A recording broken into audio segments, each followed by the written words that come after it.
good morning, and welcome to another edition of the Mark Mosey Show podcast. As we're always broadcasting from the Anidjar and Levine Accident Attorney Studios.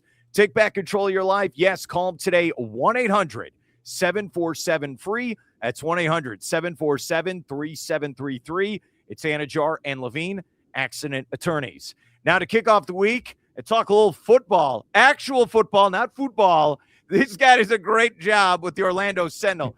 A must if you love UCF athletics. He is the beat reporter for the paper. He's my great friend, Matt Murschel. Matt, how you doing today? I'm doing well. How are you today, Mark? Hey, I am doing great, and I'm happy you're coming on because, and I'm sorry I have to say this to Night Nation, it got lost in the shuffle that Big 12 Media Days was on last week because World Cup, baseball, all these things are going on. And I know you covered it, especially, virtually. Did you kind of feel that as well? Like, why are we doing this so early here in July? Yeah, it's kind of funny, you got that impression that, man, it felt like we still have like a month, before we even kick off fall camp. It's like now we're talking about, getting to media days. And it was ironic because I got on the phone with Scott Frost, to talk to him on the first day that UCF was there. And I said, oh, I'm sorry I wasn't there. And he says, this thing it comes up out of nowhere.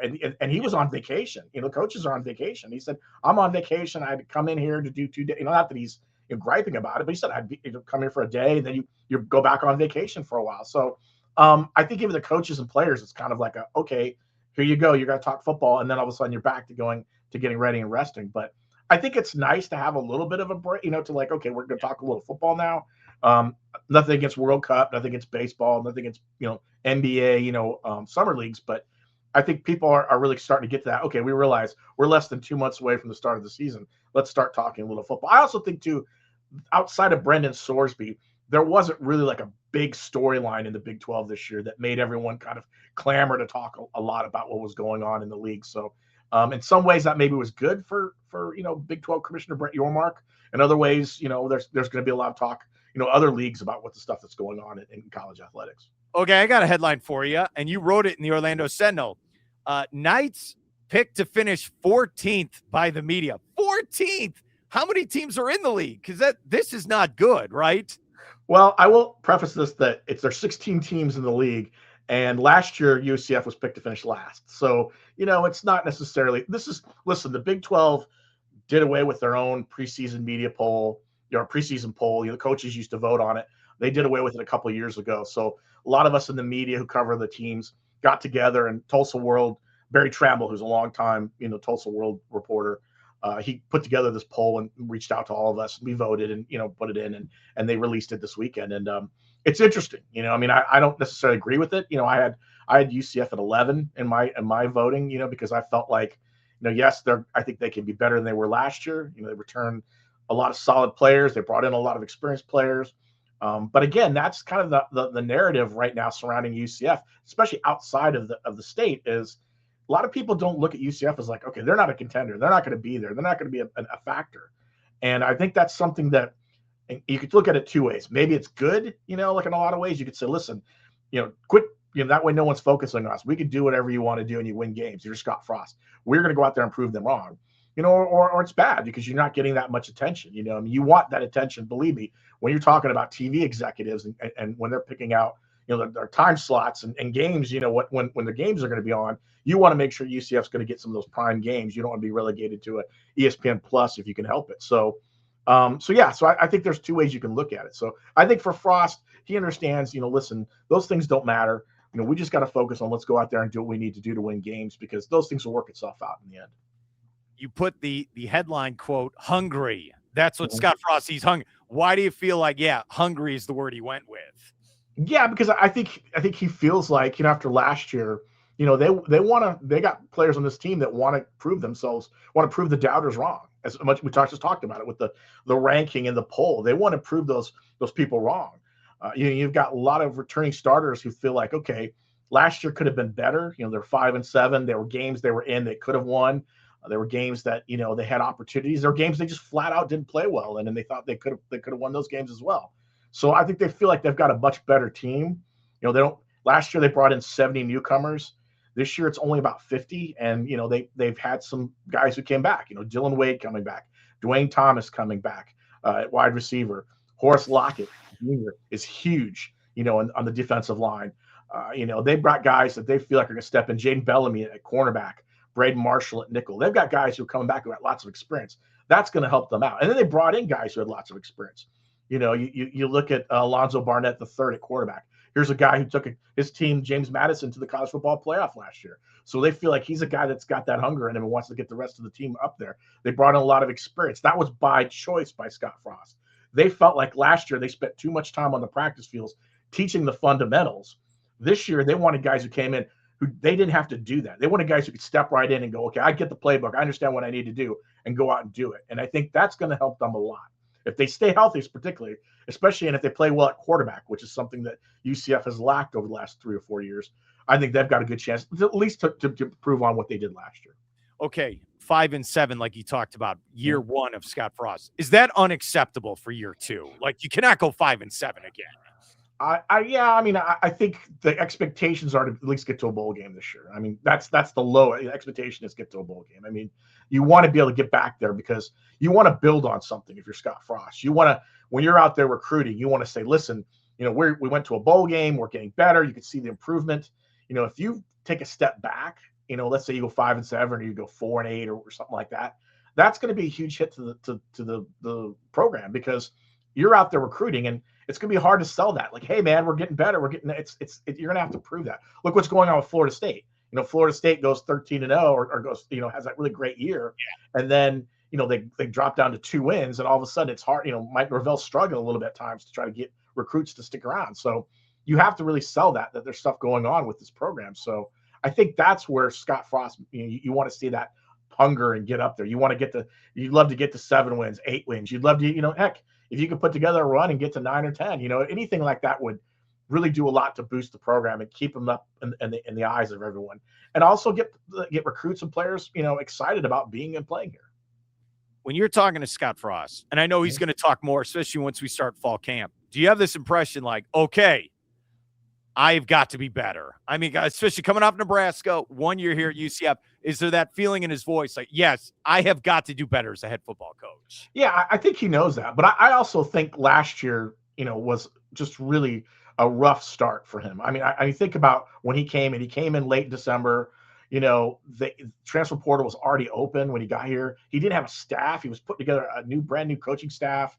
He was trying to figure out what was going on with the transfer portal. You got revenue sharing going on. You got NIL.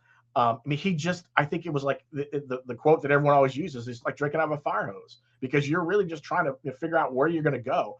I think that was a challenge for them. And I think building the team the way they did, look at the quarterback room last year. I think Scott felt like they had a good quarterback room, but it really wasn't. On paper, you look at it, you thought, this is not a group that you felt confident they were going to go out there and win games. And you saw them struggle during the season because of that. And Scott even admitted to me at the beginning, I think it was in January or February, that that group didn't do what they were, they didn't live up to what they thought they were going to be able to do. So that really hurt them. So I think that was why the attention was focused on getting a quarterback this year. So, I think for Scott, you could definitely see he's a lot more confident. He's a lot more relaxed. It's not like he feels like he's scrambling around trying to fill holes. I think, adding, a new GM has helped this program, get a GM to kind of take care of all the financial stuff you don't have to necessarily deal with on a day-to-day basis. I think also, having another year under their belt, having a coaching staff now his coaching staff pretty much came back, and go through that. And then also not to mention last year, they lost a coach in week 3 who died. I mean, Sean Clark passed away unexpectedly. That's a huge hit. I don't think anybody understands exactly what was going on behind those closed doors with that program. It hit Scott really hard. I know talking to him, he mentioned that several times how that was really difficult to deal with and trying to get those players to get back in the swing of playing football. Even though you've lost someone that they were caring about. So all that was just a mix of things that happened that I think kind of led to the 5-7 record. Now, with all that kind of off the board now, you look around and think, okay, now there are things that you could kind of get back to and hopefully focus on and maybe see some improvement. We're with Matt Murschel, Orlando Sentinel, talking UCF football. They wrapped up Big 12 Media Days last week. I know we're only, like you said, a couple weeks away from fall camp there in East Orlando on campus. Okay, you also wrote about new age eligibility, right? I think this kind of gets lost in the shuffle here in the summer, but I know you wrote an article where Frost and Johnny Dawkins, do they both like this moving forward?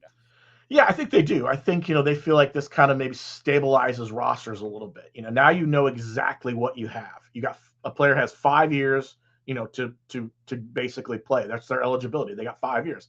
There's no red shirting. There's no, waivers that you can get. There's no, think about when COVID hit, everyone got a COVID year and that just kind of added additional year. And now you got players that are playing 6, 7, 8 years. That was just a mess. And now this ruling kind of stabilizes that route, a little bit. Scott mentioned this, which I thought is a big point, was now you're looking at your roster and you think, okay, here's a guy who's, let's say, a true senior. He's got 4 years.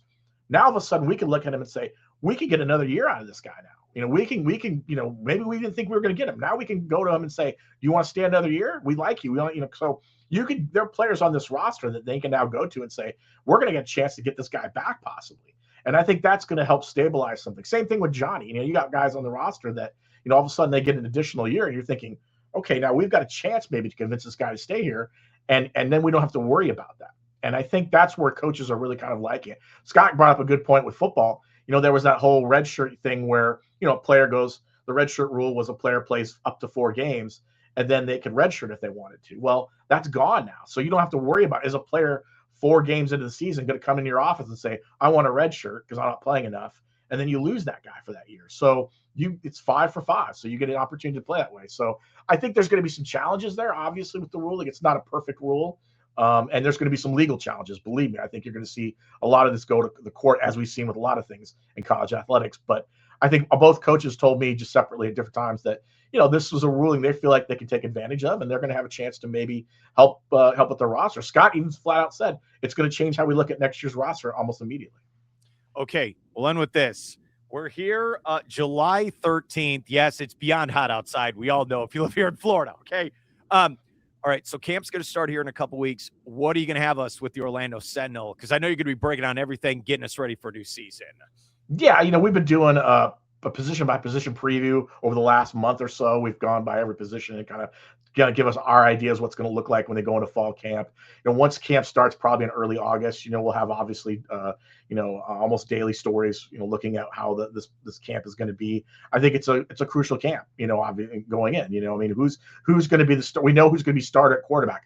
Who's going to be the backup? I think that's going to be a position battle that's going to be looked at. The offensive line. Do they get the offensive line settled? They've got some guys obviously that they can move around and pieces like that.